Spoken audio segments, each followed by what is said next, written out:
Assalamualaikum warahmatullahi wabarakatuh. Baik kawan-kawan mahasiswa, kesempatan kali ini kita akan membahas tema selanjutnya, yang dimana tema sebelumnya pembahasannya mengenai tentang manajemen harapan. Manajemen harapan itu adalah suatu sikap seseorang di saat dia bahagia dan bagaimana sebaiknya dia di saat mengalami kesedihan atau kekecewaan. Baik, sekarang manajemen harapan itu akan berlanjut ke kurva yang namanya kurva turn around. Kurva turn around itu adalah kurva yang mirip dengan kurva sigmoid, tetapi ini bukan kurva sigmoid. Yang pertama saya jelaskan dulu apa itu kurva sigmoid. Kurva sigmoid ini adalah kurva yang dimana seseorang itu memulai sesuatu yang dia inginkan, yang diharapkan, yang dia cita-citakan. Di awal disebutkan dengan titik awal, orang-orang lagi merintis. Orang-orang yang lagi merintis itu akan semuanya akan terlihat bahagia walaupun dia mengalami gap, mengalami kesulitan, mengalami rintangan, itu tetap dinikmati karena dia sadar dia lagi merintis. Kalau dia terus semangat, semua berpikiran positif, gap itu mengarah kepada positif, semua itu akan naik, mengarah ke atas. Terus tanpa ada keluhan sampai nanti dia pada akhirnya, karena Allah itu kan tidak pernah menyia-nyiakan usaha dari hambanya. Tidak ada usaha yang mengkhianati hasilnya, kan begitu. Ini terwujud dari kurva ini. Semakin meningkat terus meningkat akan mengalami titik puncak. Tetapi seperti yang sering kita dengarkan di masyarakat itu atau yang sering dialami itu, semuanya itu tidak sesuai dengan yang kita bayangkan. Kita baru-baru memulai di awal karena kita merasa masih awal. Semua hambatan itu ditanggap proses dan selalu berpikiran positif, kita bisa mencapai titik puncak. Tetapi apabila kita sudah sampai ke titik puncak, itu godaannya, rintangannya bisa lebih sulit, bisa lebih besar dibandingkan di saat kita merintis. Kenapa? Karena waktu kita merintis, walaupun ada ketemu orang-orang yang menjatuhkan kita, membangkrutkan kita, itu kita masih bisa semangat dan itu tidak sebesar di saat kita berada di titik sukses. Kalau kita sudah sukses, orang-orang yang menjatuhkan kita itu, orang-orang yang iri kepada kita itu akan semakin banyak. Dan orang-orang itu orang-orang besar juga, kemungkinan besarnya. Apabila kita tidak tahan dengan ujian, tidak tahan dengan rintangan yang kita hadapi dengan persaingan karena orang sudah melihat kita kesuksesan kita dan orang bisa menghancurkan kita dan kita tidak mampu untuk menanganinya, terus kita berpikiran negatif, kita akan sampai ke titik krisis. Titik puncak ini hanya satu kali saja kita dapatkan. Titik krisis ini kalau kita ibaratkan bangkrut, burung tikar, segala macam mati. Sama dengan kalau kita manusia, kita hidup terus makin dewasa sampai kita mengalami kedewasaan yang matang, titik puncak. Kedewasaan yang matang apabila kita sakit kita dan kita mengeluh terus terlalu banyak pikiran, kita bisa diopname. Kalau diopname itu pun tidak ada pikiran positif, pikiran kita bisa jadi karena penyakit itu kita bisa meninggal. Titik krisis, bangkrut kalau usaha, meninggal kalau kehidupan manusia. Apabila terjadi sampai ke titik krisis ini dialami seseorang atau dialami suatu usaha, suatu perusahaan perbankan lalu kita misalkan, maka kurva ini disebutkan dengan kurva sigmoid.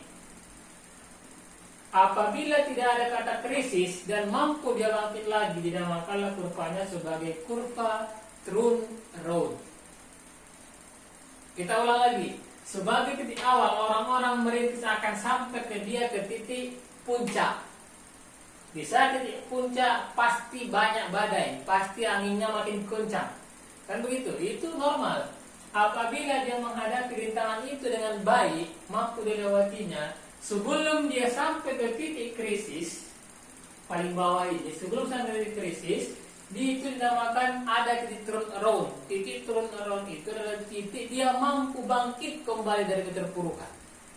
Banyak Honda terpuruk, Yamaha terpuruk tapi bisa bangkit. Suzuki terpuruk, pernah mengalami keterpurukan atau bangkrut, tapi tapi mampu untuk bangkit kembali. Apabila mampu untuk bangkit kembali, disebutkan itu sebagai titik turn around, bukan titik awal, karena awal itu sudah selesai. Turn around itu dijadikannya lah masalah-masalah itu sebagai pacuan untuk diri sendiri atau diri bagi perusahaan, dan dia akan merintis kembali sampai ke titik puncak yang kedua. Berarti begitu terus seterusnya, titik puncak kedua pasti lebih kencang lagi ujiannya, pasti lebih besar lagi, lebih banyak lagi yang menjatuhkan kita. Kalau masih mampu juga menanganinya, kita akan semakin sukses sampai ke titik puncak yang ketiga. Titik turun around berarti singkatnya, kurva turun around ini tidak ada namanya kematian, tidak ada namanya gulung tikar. Sebesar apapun masalah mampu diatasi.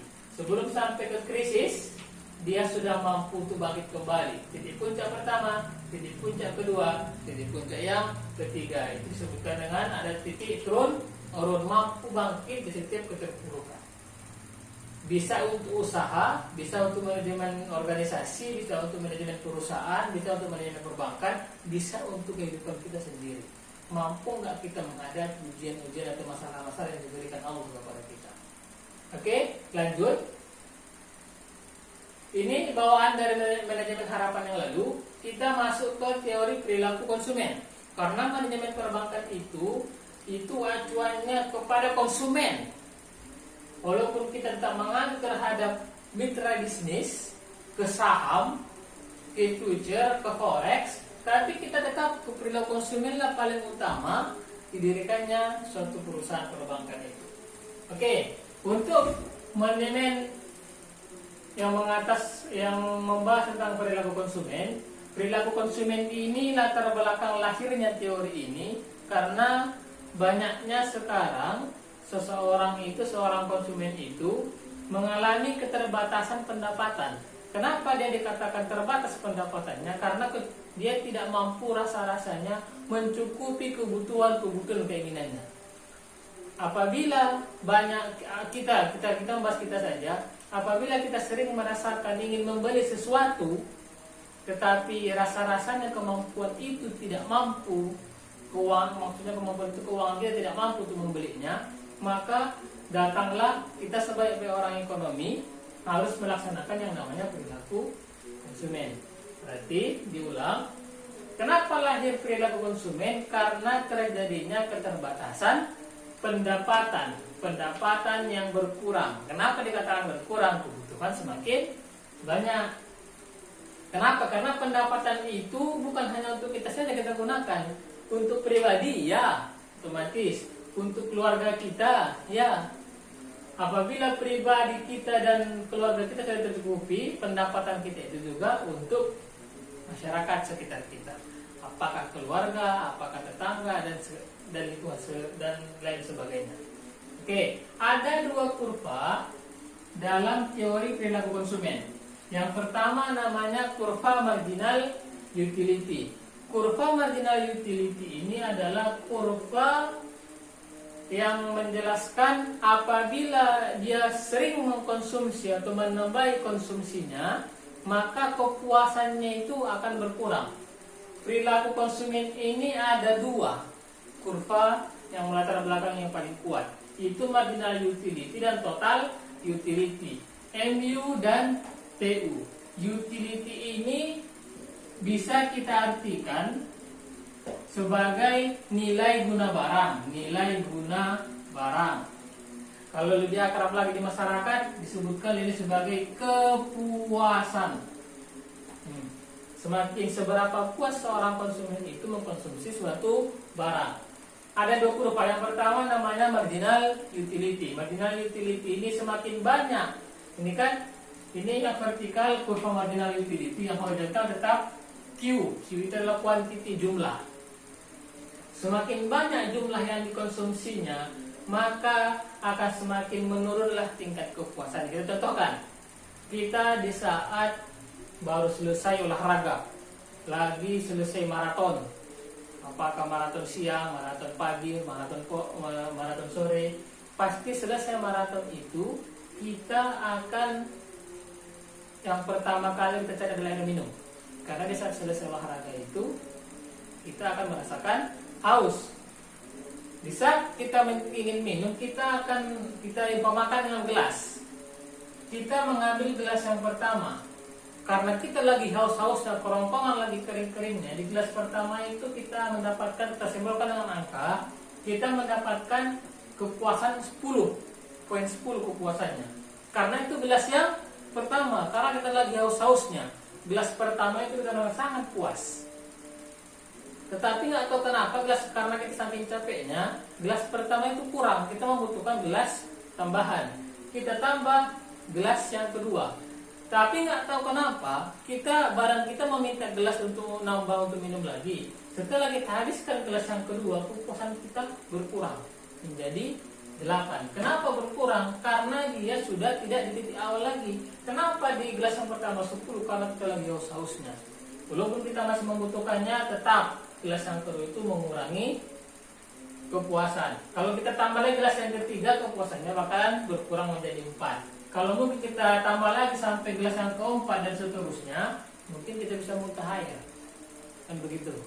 Oke, kalau kejadian itu dalam suatu kehidupan kita, dalam ekonomi disebutkan dengan marginal utility. Marginal utility. Inilah dia kurvanya. Oke, yang kedua adalah kurva total utility. Kurva total utility. Nah ini, apa itu? Apa perbedaan dengan kurva marginal utility? Kurva total utility ini adalah kalau tadi marginal semakin ditambah dia barangnya, semakin ditambah dikonsumsi, semakin berkurang kepuasannya. Kebalikannya marginal total utility itu ada kurva total utility itu adalah semakin ditambah dia kuantitinya, semakin bertambah dia jumlah barangnya, semakin meningkat pula lah kepuasannya. Kita contohkan, kita ibaratkan sebagai kita seorang yang sangat ingin pandai menyetir mengemudi mobil. Mobil yang pertama kita contohkan sebagai mobil-mobil tua, sebagai bahan-bahan belajar kita naik mobil.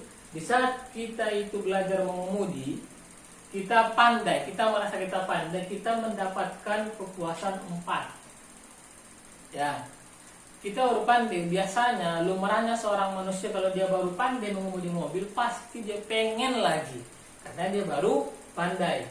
Pamannya kita contohkan, dia mobil pertama adalah mobil Avanza. Dia memiliki kepuasan dengan kepuasan titik 4. Kemudian dia penasaran, kira-kira kalau bawa Innova gimana ya? Nah, kan begitu. Dapat Innova, waktu dia mengemudi mobil Innova, meningkat kepuasannya menjadi 8. Makin puas, itu wajar. Avanza saya sudah pandai, Innova saya pandai, dan kepuasannya itu bertambah. Gimana kira-kira kalau seumpamanya saya mengemudi mobil yang lebih mewah lagi? Dia ingin mengemudi Alphard misalkan, atau Pajero atau Fortuner misalkan. Dapat di kemudinya dan dia pandai mengemudinya, pasti makin tinggi kepuasan kita. Semakin mewah mobil, semakin pandai kita mengemudinya, pasti kepuasan kita pun akan semakin tinggi 10. Kan begitu.